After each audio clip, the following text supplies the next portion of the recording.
Last year, 2023, was the slowest year in real estate we've seen since 1992. We saw home prices in some areas actually depreciate the second half of the year. The advice that I'm giving to my clients right now is really twofold.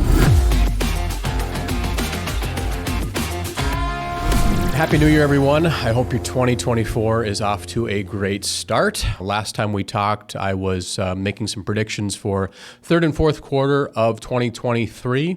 And in order for us to kind of look forward and talk about what may or may not happen here in 2024, I want to talk a little bit about what happened in that third and fourth quarter of 2023 or 2023 as a whole in general. Believe it or not, last year, 2023, was the slowest year in real estate we've seen since 1992.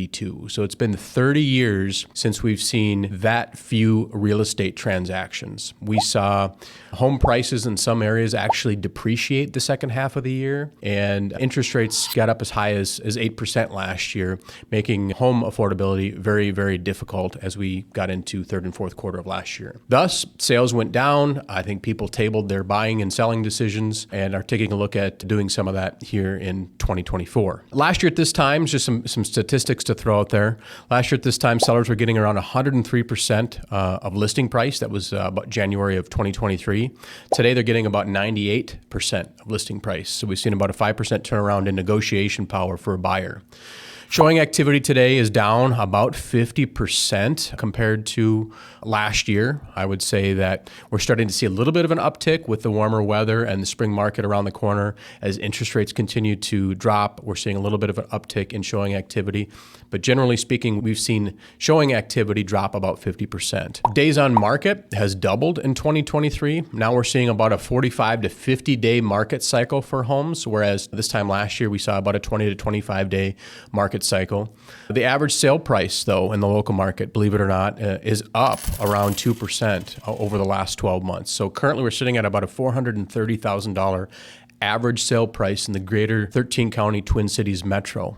And inventory, that's actually picked up a little bit. That's up about 20% right now versus this time last year. In some market segments, actually inventory has as much as doubled.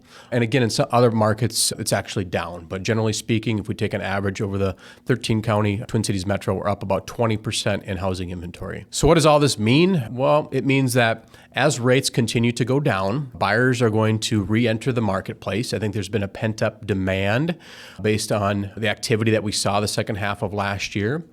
And buyers will continue to re-enter the marketplace. There'll be a little bit more competition as you go out there and search for homes. We're starting to see multiple offers happen again. I think that will continue. However, I don't think it's going to be the 2021, 2022 market frenzy where we saw 20, 30 offers on a property and they were going for 110 to 120% of list price. I just don't see that happening this year. I think inventory will pick up a little bit. And I think based on a very interesting statistic that I heard, 1 in 2 or 50% of buyers that purchased during the pandemic regretted their purchase. So I think as that interest rate comes down and it closes the gap on maybe they've got a 3.5 or 4% interest rate and we see something into the upper fives happen this year, I think those people that regret their purchases and don't like the home that they're in will put their homes on the market, thus creating a little bit more inventory. However, we'll still have that kind of lockup effect right now where people are just locked into their low interest rates.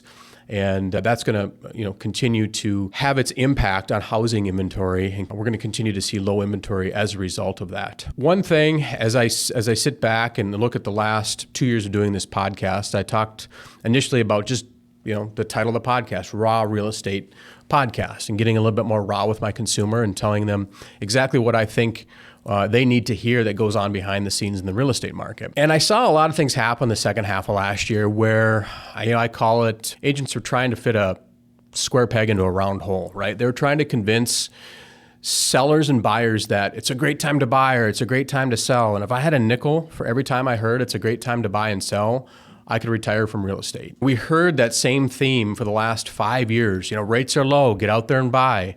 There's bidding wars on your home, put your home on the market. It's a great time to sell. I always tell my clients, I have never made a home purchase based on it's a great time to buy or sell or based on interest rates.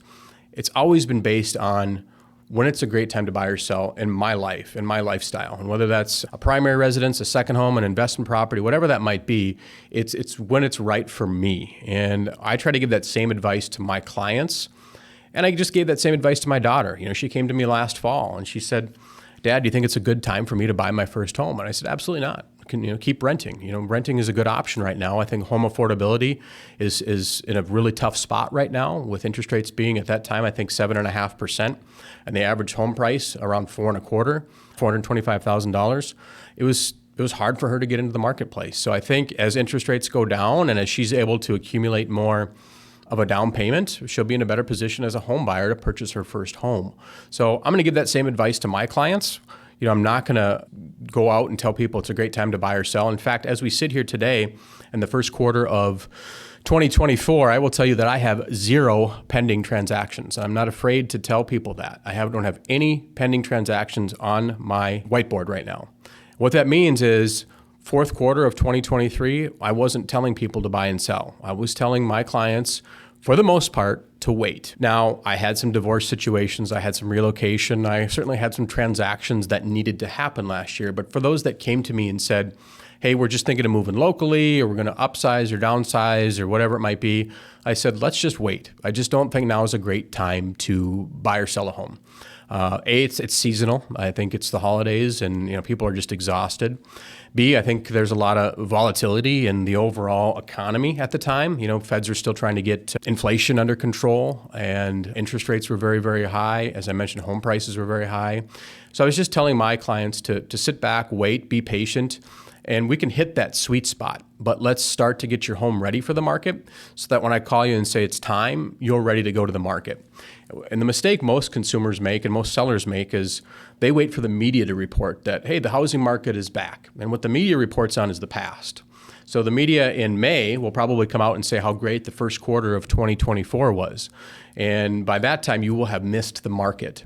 So in my opinion, if you're a seller, preparing your home right now in January and February for this March and April market that I think is going to be, for lack of a better term, nutty again. I think we're going to get into a lot of bidding wars and we're going to see agents really push their buyers beyond their limits, frankly. I think it's going to be a great time for sellers. So each market, though, is going to be different. And what I mean by that is I think the luxury market, if you're a luxury seller, you need to come on the market sooner in 2024. As we all know, this is an election year, and this is going to be one of the most probably pivotal, volatile election seasons I've ever seen.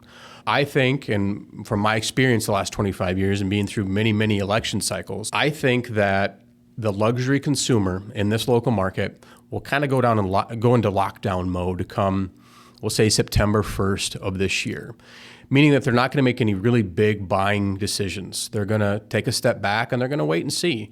And I won't get into politics and I won't get into the direction I think we need to go, but I will tell you that the consumer just wants to know where we're going to end up, specifically the luxury consumer. So they're not going to make big decisions after September 1st. I think they're going to take a step back. They're going to wait and see who ultimately wins that election and how that will affect perhaps the company they work for, the company they own, their retirement account, home values, interest rates. There's a lot of moving parts there that they know that going to have a positive or negative effect on the overall global economy and on their ultimately their income and affordability of a home. So they're smart enough to know that it's not the time to maybe buy or sell around that election season. However, I will say that being it as though it is an election year, and again, I'm not going to get into who I support or who I think needs to get in, but anytime there's an incumbent that wants the White House back, they're going to make the economy look rosy. So now we're going to get into the average price point that's more interest rate driven, right? They're more driven on monthly payment and what they can afford month to month. So as gas prices go down, as interest rates go down, as we get closer to the election, all of those things are going to continue to get better.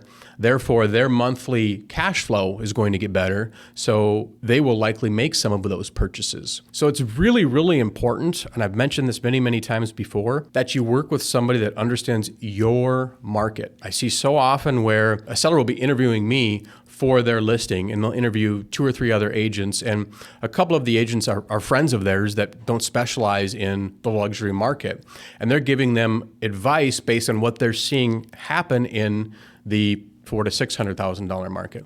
they're seeing multiple offers, so they're seeing craziness. Well, that's understandable based on some of these factors that I just discussed, with interest rates coming down, gas prices, a dozen eggs, whatever it might be. As those prices come down and they have more cash flow every month, that market segment's going to be busy. But I do believe that the upper bracket market segment is a very different animal. It's going to look very, very different come late third quarter, early fourth quarter of next year, until we get some sort of certainty as to what the next 4 years will look like. So just to wrap it up, the advice that I'm giving to my clients right now is really twofold. To the luxury consumer, let's get your property on the market right now. It's February. Get your property on the market. There's no competition. Now's a great opportunity for those luxury sellers to get their property on the market. For those that have a property that's maybe more of a monthly payment driven property, maybe more in the average price point, I'm saying let's get that property ready for the market. Rates are going to continue to improve, hopefully. And right now, as we sit here today, they're at around 6.5%. If they drop another quarter point, home affordability is going to improve, buying power is going to improve,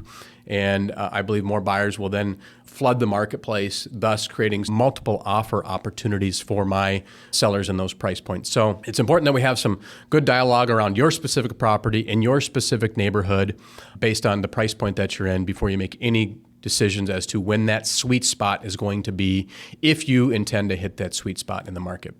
If I can help in any way, please don't hesitate to reach out.